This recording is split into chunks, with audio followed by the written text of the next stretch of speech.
our newly instated lead board member, or advisory board member, who's going to be speaking to us today about the book of Job and why bad things happen to good people. So if you'd welcome Shawn up. Woohoo!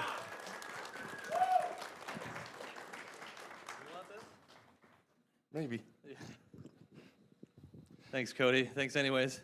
I told Pastor Ethan that I've been coughing this week too, so I think he has sympathy coughs. That's what he's doing. Let's pray first. Dear Heavenly Father, we thank you for this time that we can get together, and we just ask that your Holy Spirit would be here with us and that you would lead and guide our conversation and our discussion today. And pray, Lord, that your words would be my words. In Jesus' name, amen. So for those of you who don't know me, as Pastor Ethan introduced me, I'm Shawn Zander, and I have a couple of roles in the church, and I'm most passionate about leading men's ministry. So we need strong men, strong kingdom men in our church, in our families, in our communities.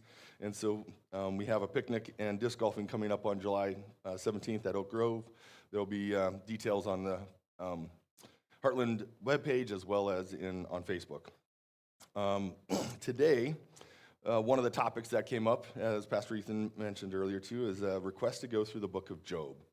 And it's a very large book, and we don't have time to go through every verse, so it's going to be more so kind of just an interview. And I'm also going to take the strategy of, if you've ever heard of people who read the first couple chapters of a book and then jump to the end to see how it all finishes and ends up, we're going to take that approach on talking about Job today too.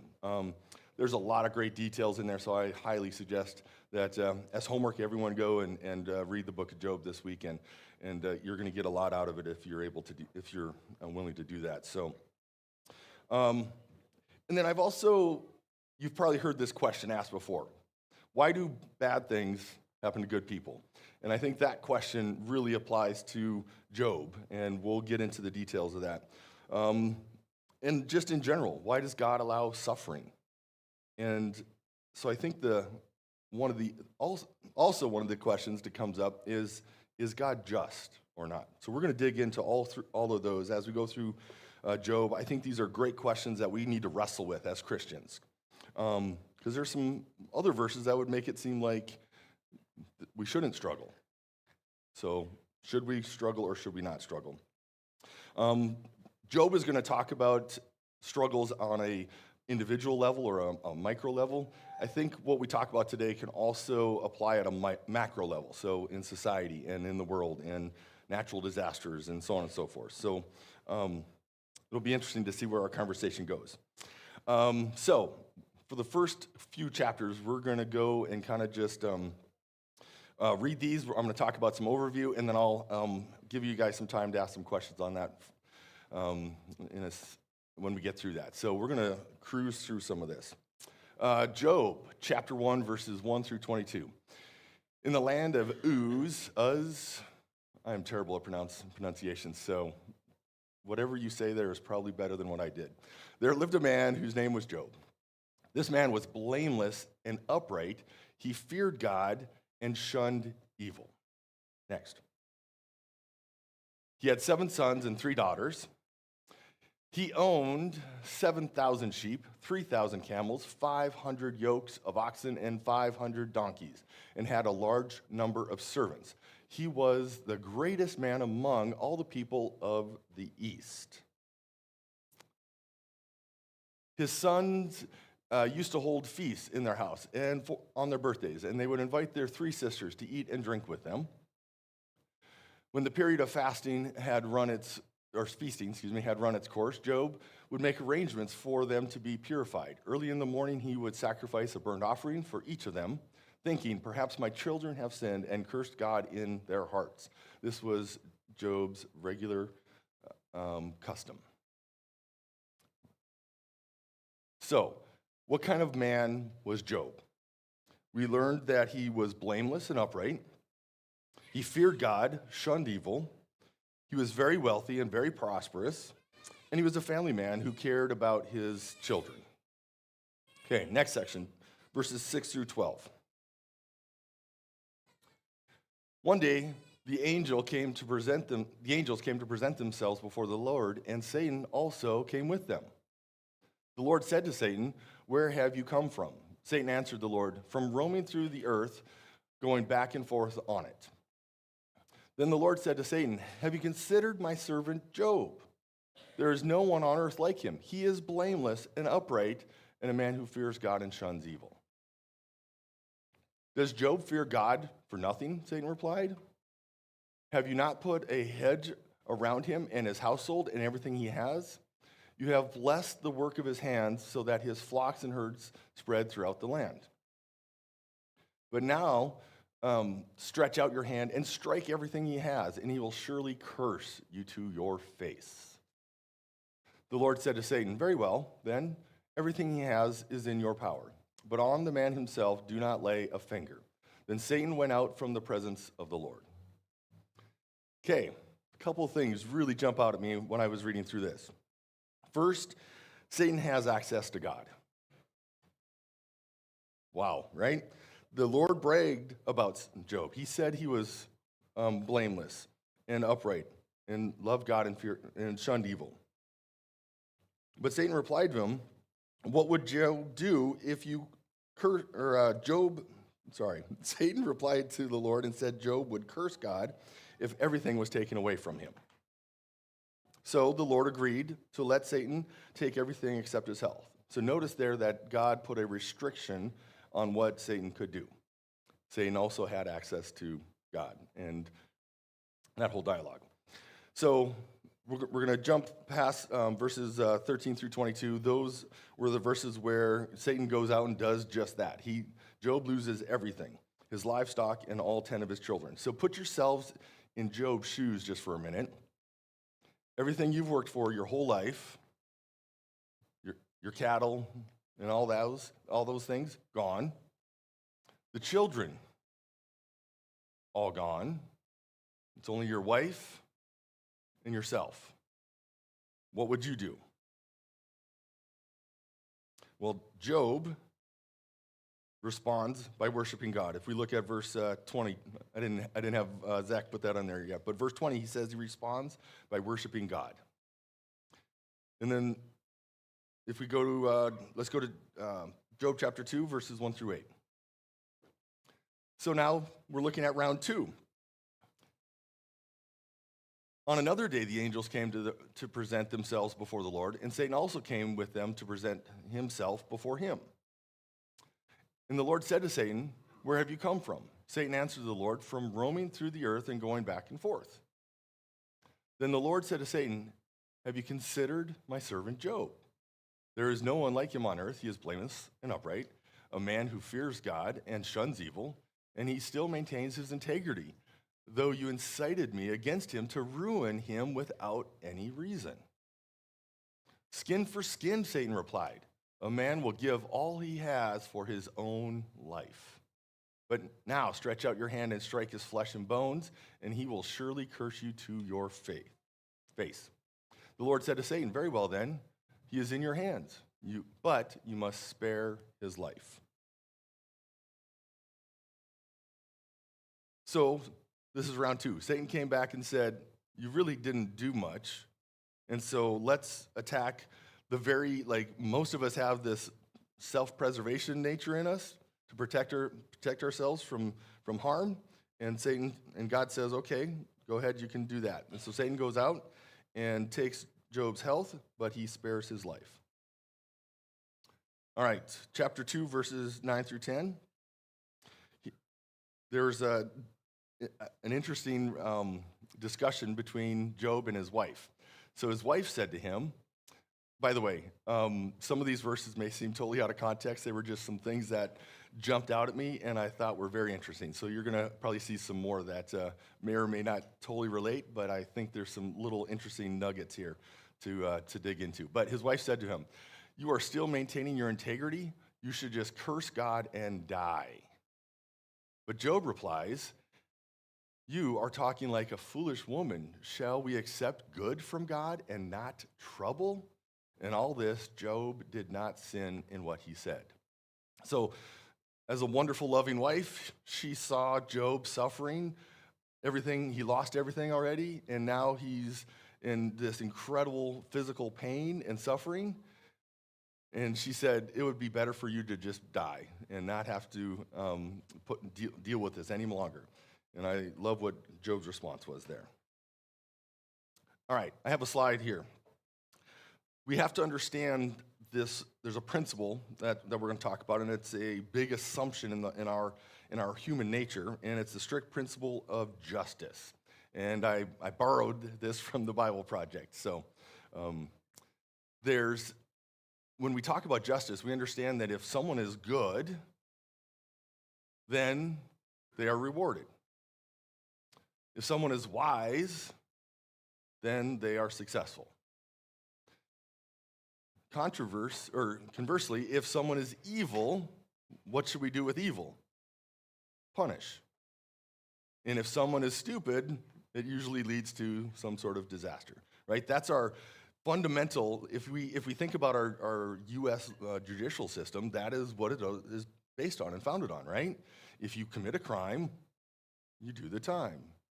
If you follow the laws, you don't go to jail. Simple as that, right? So I think this is baked into our, especially as Americans, I think this is very much baked into what we understand justice to be. So prior to Job, what big event in the Bible would have happened that you would have seen God's justice?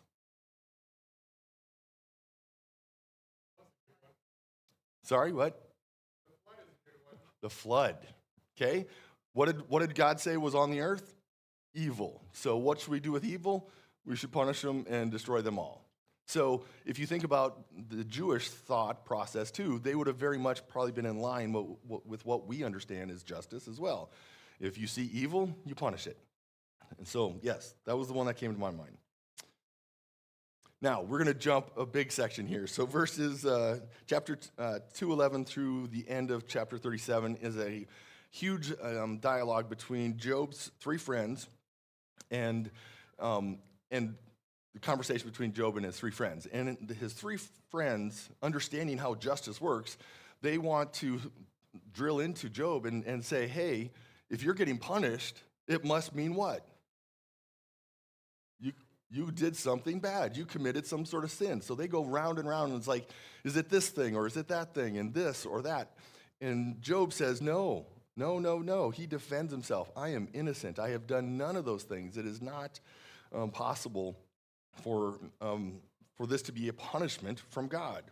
So he debates that, and he defends his innocence. There's a fourth friend that comes over, and he interjects, well, maybe suffering is a warning to avoid future sin, and maybe it's because he's trying to build character. So there's one friend that's a little bit different in there.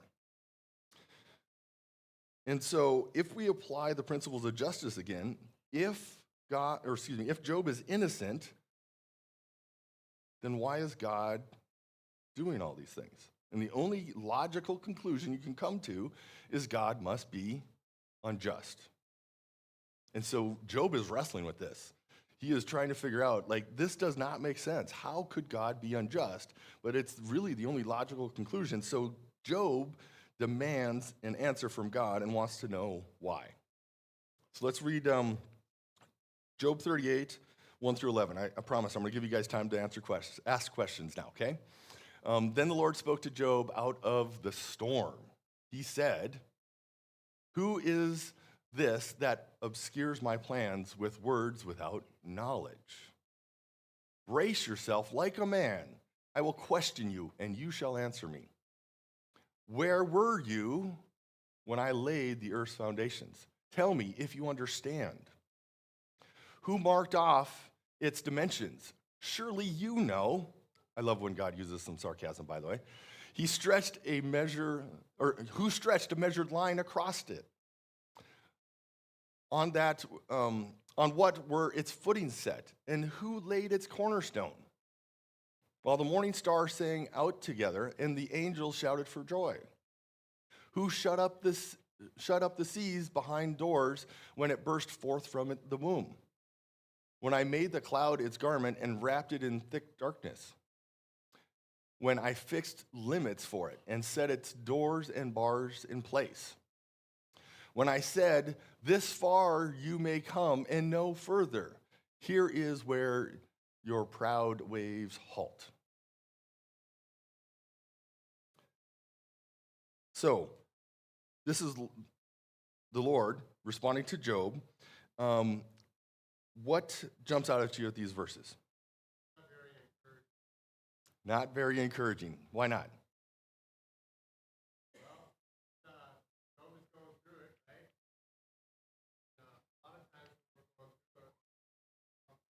Mm.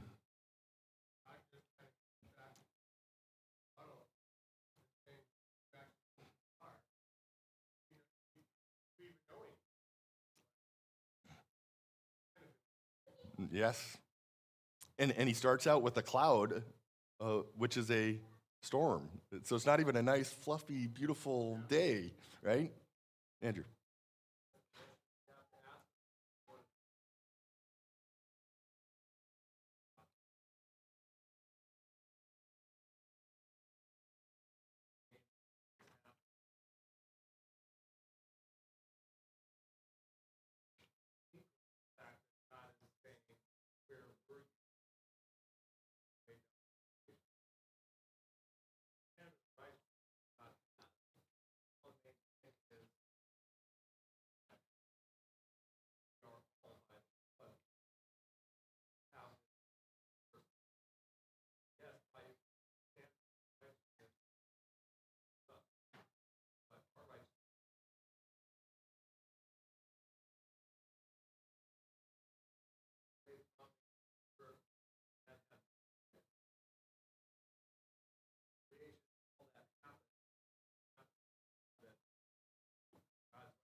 And by the way, here's a question.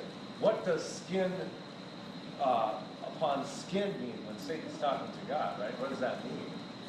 Does that mean simply that everyone's going to fight for their own skin? Possibly. Right. I think it's a deeper meaning than that. I didn't dig into that. That's a good question. Someone else want to answer that? Your thoughts? And or other thoughts about what we just read here?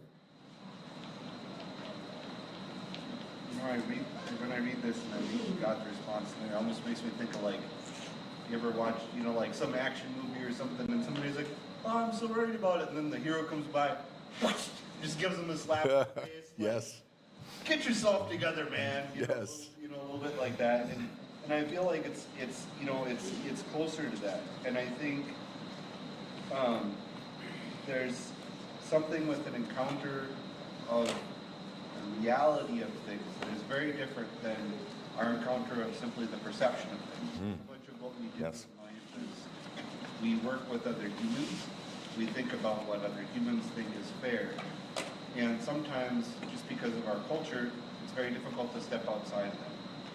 One of the things that I like about science and engineering and some of those is that it forces you to actually grapple, in some cases, with the nature of reality.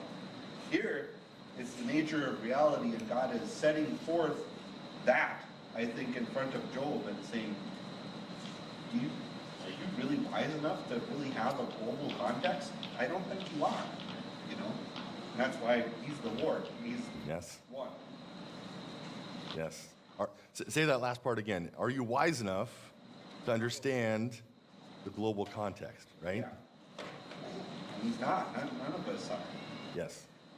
Let's read verses 16 through 18 here quick as well. Have you journeyed into the springs of the seas or walked into the recesses of the deep? have the gates of death been shown to you? Have you seen the gates of the deepest darkness? Have you comprehended the vast expanses of the earth? Tell me if you know all this. I think that's exactly to your point, right? When I read the Bible, I kind of get this picture drawn, and I think of like every verse as like a paintbrush, a stroke of a paintbrush, and the stroke of a paintbrush can either add some depth to what's already there, or it can add a detail. So when like I said, when these I like to paint pictures in my head of what's going on here, and I see God saying basically, who do you think you are? Were you there when I did these things? And if you read more of the chapter, we're, again, only going to be touching upon just a few verses here. But he goes into great details on all sorts of things that he did on the earth, and were you there, basically? Yeah. I kind of see in another way, like who you think you are, but it's God you're leading to.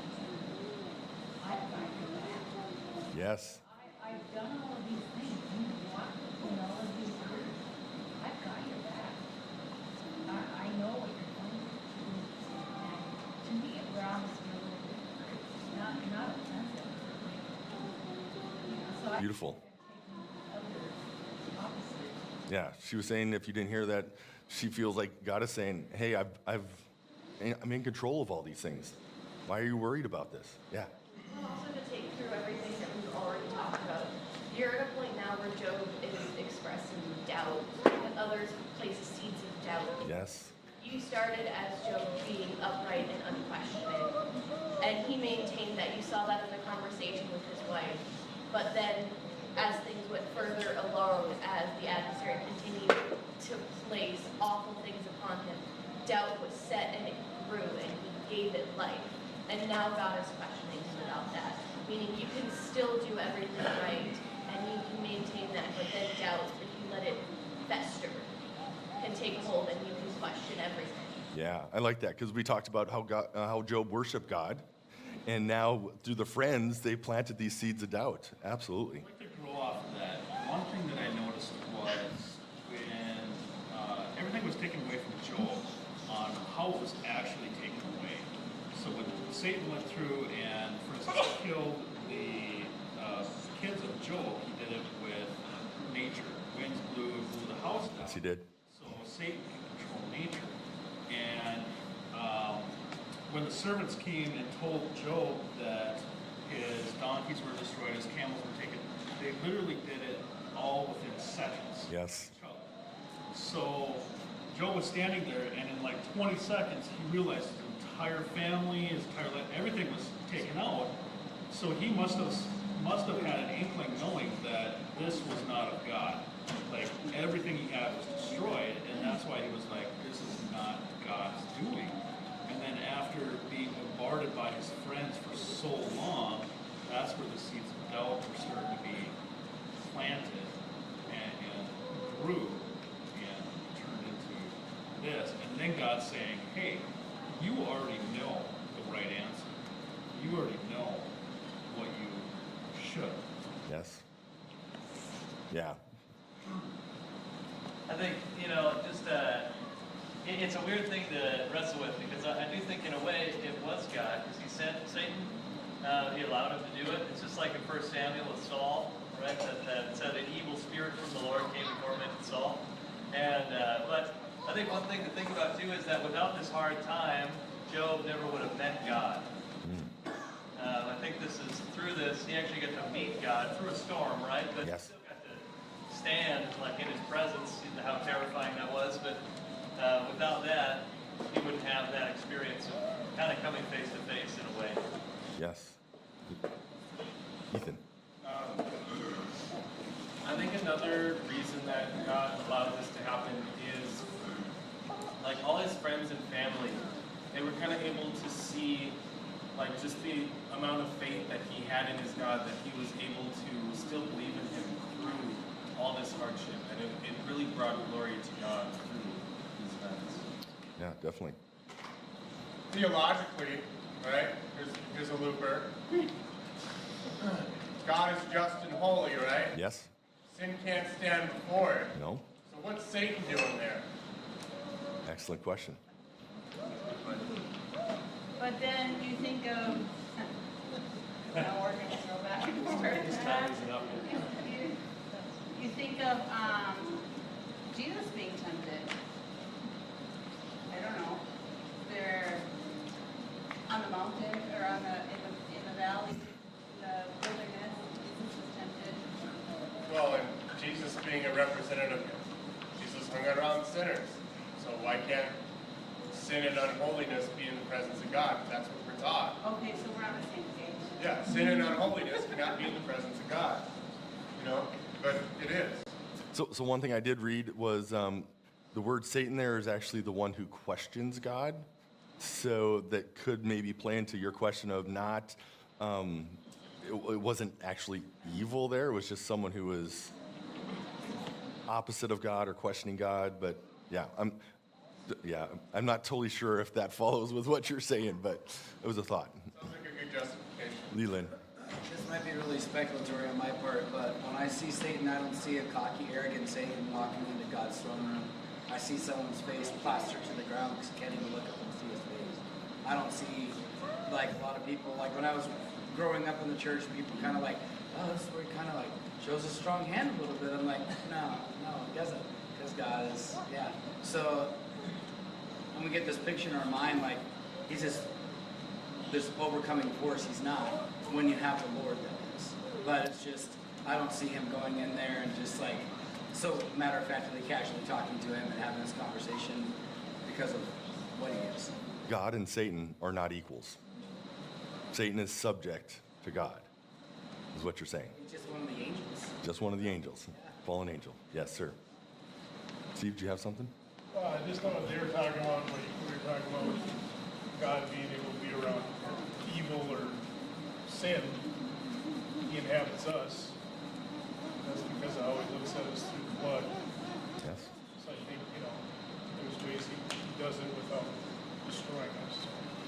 Yeah, when Jesus came and tore the veil down and changed how God interacted with man. That's the miracle, right? Yes, it is. That he, Oops, sorry. I didn't mean to cut you off. no, that's fine. Joel? To me, the purpose of that, to me, has always been, it shows clearly where the order of how it is. I mean, Satan came to present himself to the Lord, and there is no question who's getting permission from who Yes. to do these things. So I always thought, well, God left that in there just to show, the order of how. God's still in charge. Yeah. Yes. I don't care if evil and good can coexist. I know wins. Anyway. Jennifer? Yeah, I was just going back to Job. I think it's interesting. Like, I don't really know like the way that he's having that exchange. I think like you're saying that he's kind of like have this like self. It's kind of like a pity party, really. Yes. Sort of like that the day of my birth would be gone, and I just never would have walked the whole earth. And it's like it's interesting to me because I think it's less. I don't know that it's that his head has doubted God. It's just that sometimes when we are under challenges, I find this to be true myself and people that are around me. But our world becomes smaller and smaller and smaller, and our focus becomes smaller and smaller and smaller over a while. And that we become so centrally part of the focus of everything Right? that it's so, everything that's happening to me is so big and it's so terrible. And so I don't know if it's that he doesn't believe God, it's just that like he's just gotten, his focus has gotten so small on himself that he's throwing something like a pity party. And in essence, he feels justified by his righteousness. Right. And like that's always misplaced if we get to a place where we're like, I feel justified because I've been righteous. Right? Yeah. We feel if we get trapped by that feeling justified. Yes. Like I am self-righteous here. Self-righteous. That's a dangerous place to be. Andrew. That's a good word, the narrow-mindedness, right, in perspective. I'm in agreement with Leland in the fact that, so, in Genesis and Revelation, we get a little clue about Satan's character when he says, I will be like the Most High, right? And so, he's trying, and we know that all throughout history when something really good of God that happens, then Satan comes right behind it and copies it. So he's not an originator of anything. Nope. He comes right behind and copies it, and it's very, very deceptive. He comes as an angel of light. So his time is not up, okay? We know that. When God cast Satan down to the earth, there's a certain time and a season for him to be the prince and power of the air around this world. He's in control of this world, okay? We're the aliens here, right? Yes. Worldly people are the ones who are under his jurisdictional power. So with that being said, that is how, you know, he can come to God and ask these things, and I think he did it in a way that Leland kind of pointed out, was that he did it in a way that was, you know, humble, and he knew his place. Yes. He said, you know, if you just, you know, did this, then Job would say, you know, he will curse you if you just take away all his things. You know, he doesn't really love you. He just loves you because what you gave him. Yes. Because of the earth's righteousness, but when in fact God's righteousness is love. And so, yes, the narrow-mindedness, I think that Jennifer pointed out is clever there, because when we get, you know, down and oppressed on ourselves, we tend to centrally focus, woe is me, instead of looking at the grand perspective. I think of Jacob when he wrestled with God. He had that injury the rest of his life as a reminder, and I don't think he would have made it after the death of Joseph, or the supposed death of Joseph, in his own mind, had he not wrestled with God earlier. Sure. Pastor Ethan? It's a kind of a bit of a rebuttal, I guess, for the that Satan's in charge. Like he rules the earth legally. Because Jesus, when he died and rose again, he said, all authority in heaven and earth has been given to me. And so I think like Jesus is the ruler of heaven and earth now. But Satan, I think, thinks he's in charge now. But even Nebuchadnezzar, when Nebuchadnezzar was doing whatever he wanted, and God said, I'm sending my servant Nebuchadnezzar. And Nebuchadnezzar was a pagan god, right? So he thought he was doing his own thing, but he was actually doing God's thing. And I think so in the world, God's always in charge. But it may look like the enemy is winning, or the enemy's got the best thing, but like he was saying too, is that God's got the ultimate grand master plan, right? He's not really worried about some of these things like we are, because he knows that the end goal is. Sorry. I think another thing too is that God never says Job sins against him. Right. Throughout this whole thing, and even in the end, he says, your 4 friends have sinned against me, so Job, why don't you pray for them? Because Job, you've spoken rightly about me. Yes. And I think that's something to wrestle with as well. Yes. No? Just with this conversation, it made me kind of think about when the accuser, Satan, whatever, goes to God, you know, and says, well, he just loves you because you've given him all the stuff. Well, God kind of, in a way, you could look at it like God was saying, you know what, I believe in that guy so much that, you know what, you can do that to him and he's still gonna love me or worship me or whatever. Yes. So it's almost like you could say when we have those hard times, God actually is testing us, but he's also saying, you know what, I believe that you're going to trust me through this Yes. hard thing. Yes. Over here first. Well, just a couple things I take away from this. First of all, he talks about creation. And as I see it, he's really laying the foundation to say, you're part of my creation. Yes. And you're going to help. I'm going to use you to build my kingdom. I'm going to use you to build my kingdom. Yes. And secondly, I think he lays the foundation. The devil's always there. He wasn't just for Job. He was us everything. And so I think he's laying the format, the premise for how we ought to respond when we have the devil coming after us. And it's basically about our faithfulness to God that's going to give us the battle. The armor of God is to help us to deal with those circumstances. Yes. Yes. Very well said. Okay, one more quick verse here before we move on to the next part. 36, please.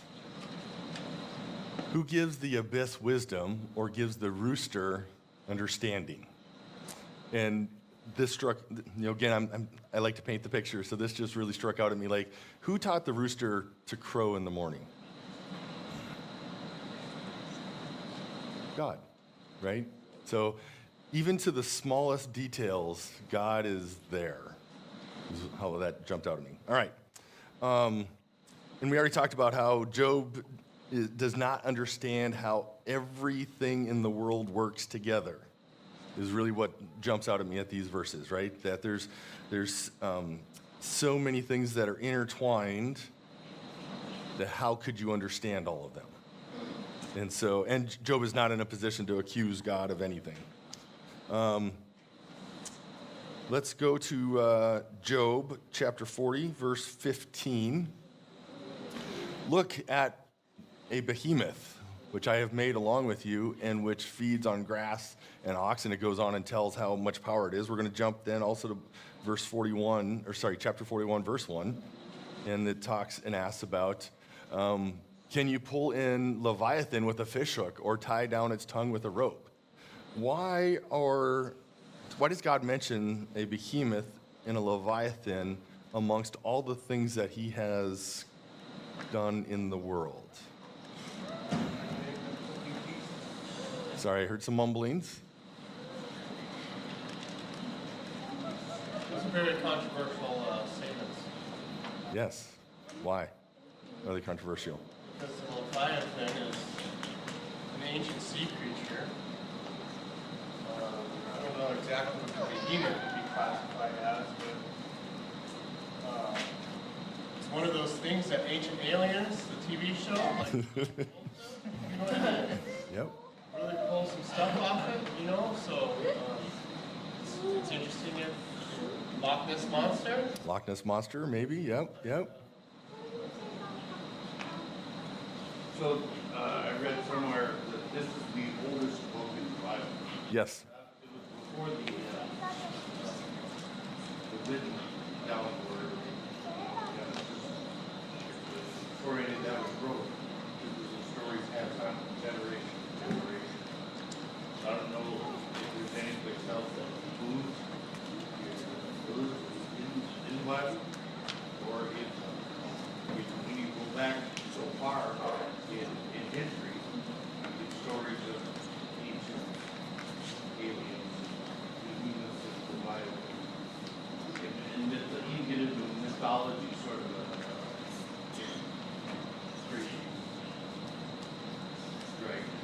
Yes. I didn't ask the question to go into some crazy ancient mythology ideas, but sort of thinking of how old this book is. Yeah. If it is or not, I don't know. But I was thinking that I thought that God created this story, or if it was real or whatever, it evolved over the course of centuries, and he knew it was going to be in the Bible back then. But it's for all the people in the world today that doubt God because babies die, because plagues come for no apparent reason. Yeah. So people wonder why these things happen if nobody did wrong or cursed God.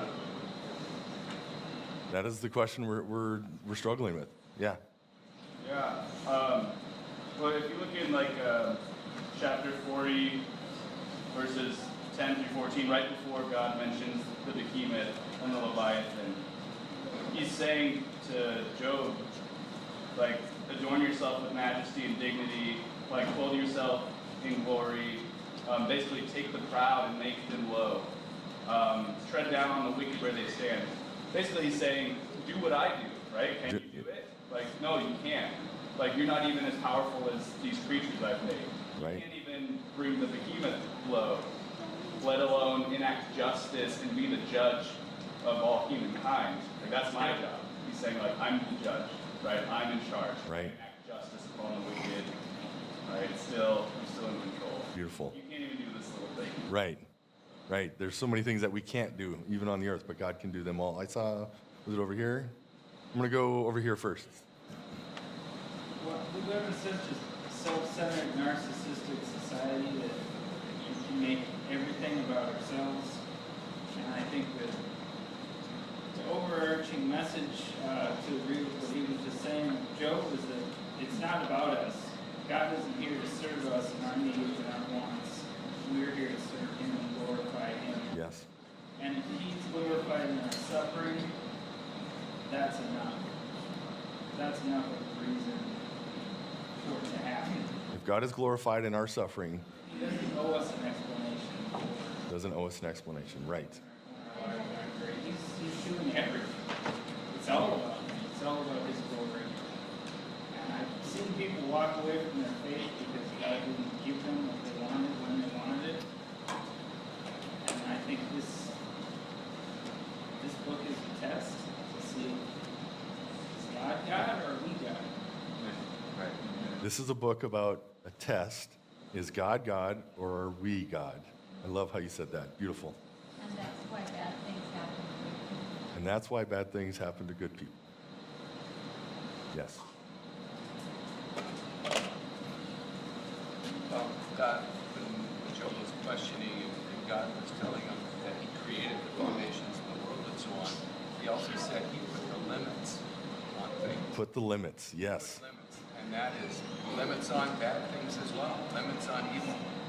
I control everything, the Lord said. I control everything. I put limits on the good things. I put limits on the bad things. And later, in the New Testament, we find that God will not test you beyond your ability. I have some verses at the end I want to share for encouragement, and that's exactly right. Yes? I think like a question for us to consider maybe as we read the story is, let's just say, what if God told you, like, hey, I'm gonna do what happened, I'm gonna have what happened to Job happen to you, but as a result, thousands of people are gonna get saved, and I'm gonna be glorified throughout the world. Would you agree to it? Like, would it be worth that for you? Right. And I think it's something to consider, because I think that hardship can lead to the glory of God, right? Like Luke was saying. And but it depends on how we respond and what we think about it. It's interesting that he said that because at the very beginning, after we just read the first 2 chapters, I wrote is what is our relationship based on? What we have? You know what I mean? Yes. He's got 4,000 sheep, 4,000 camels, 8 sons, or whatever it was, the list, And then I said, is it harder for a man to have everything and lose it? Or is it easier to not start from nothing? Is it easier for you to have everything and lose it, or start with nothing to glorify God, right? You just start with, well, a lot of the guys that, we've been stripped down, we've been left naked, we have nothing.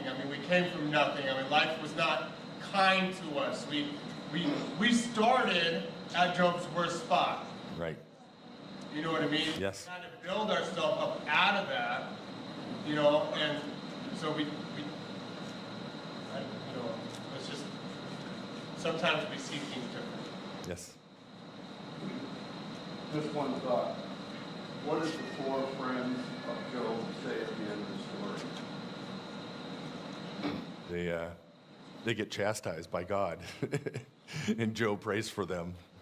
Right, but they got a total different perspective, I assume, about why Job went through what he did.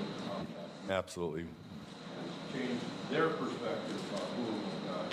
Just like the pastor said, that's one of the reasons we're going through. Right. That Job's story impacted his friends. Absolutely. Absolutely. All right, just for time, we're going to go to the next one.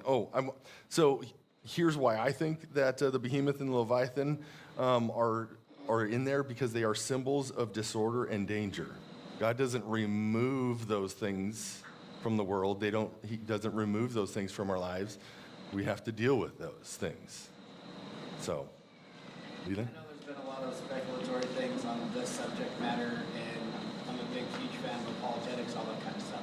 That being said, however, when the Bible is translated and whatever they want to translate words from what it originally means, and we can get confused by this, or what was this meaning? It wasn't confusing to Job at the time. We knew exactly who he was talking about, what he was talking about. Right. When he said whatever creature was a behemoth, whatever creature was a leviathan, the world knew it. That Right. it existed, there's proof. He wasn't confused on whatever God was telling him. Right. So we weren't there, so sometimes we look back and we're like, what does this mean? I'm like, well, I think Job knew exactly what it meant. Job knew exactly what these words mean. Yes. Let's go and read Job chapter 42, 1 through 6. This is Job's response to the Lord. Then Job replied to the Lord, I know that you can do all things. I know that you can do all things. No purpose of yours can be thwarted. You ask, who is this that obscures my plan without knowledge? Surely I spoke of things I did not understand, things too wonderful for me to know. You said, listen now, and I will speak. I will question you, and you shall answer me. My ears have heard of you, but now my eyes have seen you. Therefore I despise myself and repent in dust and ashes.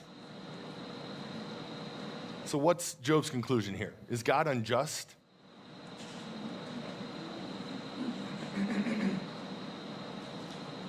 Ethan. Job's conclusion is that God is not unjust. God has a different perspective than we do, and it's something that we don't understand.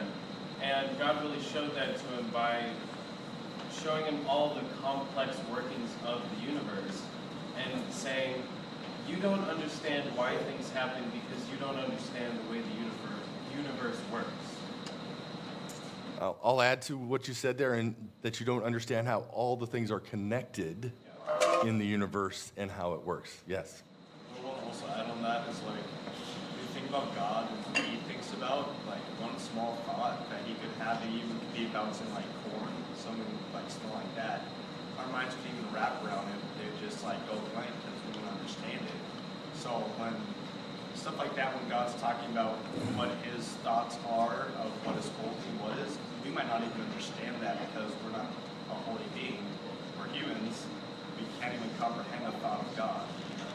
Right. Sometimes we can't understand the smallest details, but God understands those details plus a million more. Right? We can only get one idea off of it. We can't get multiple. Absolutely. Absolutely.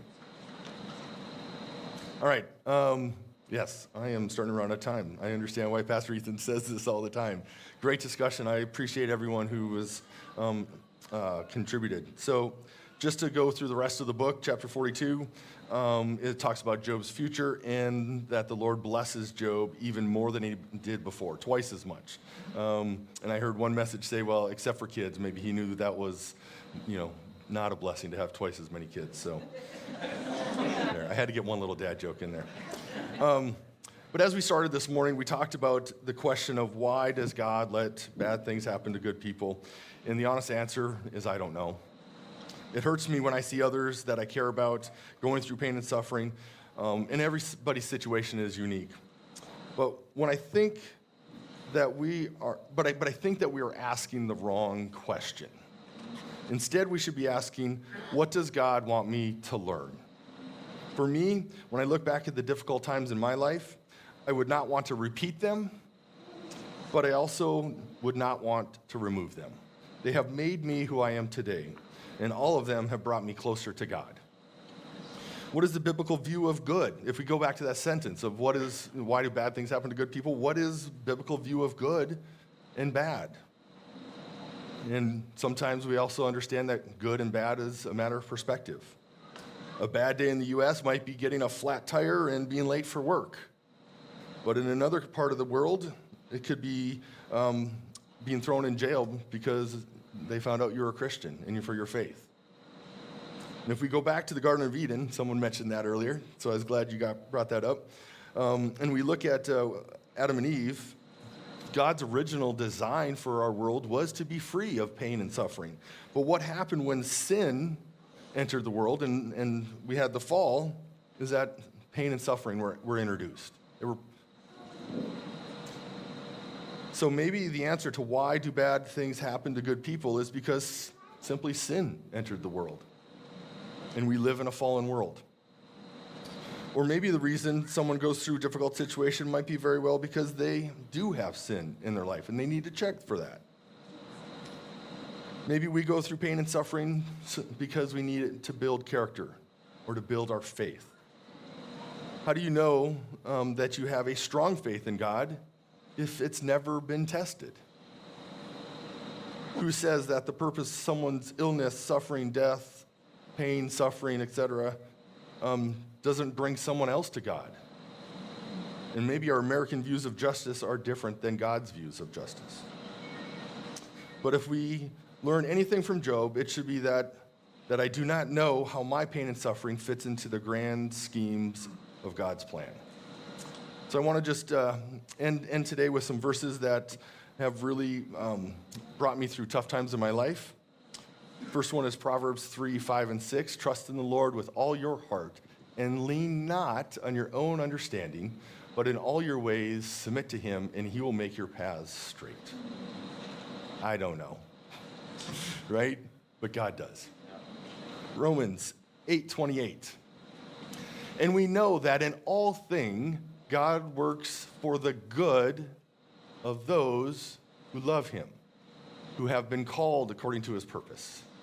So we know that God works things out for those who love him and for the good. And sometimes we don't always understand what good means because, again, I don't ever want to go through the difficult things in my life again, but they have made me stronger and brought me closer to God, every single one of them.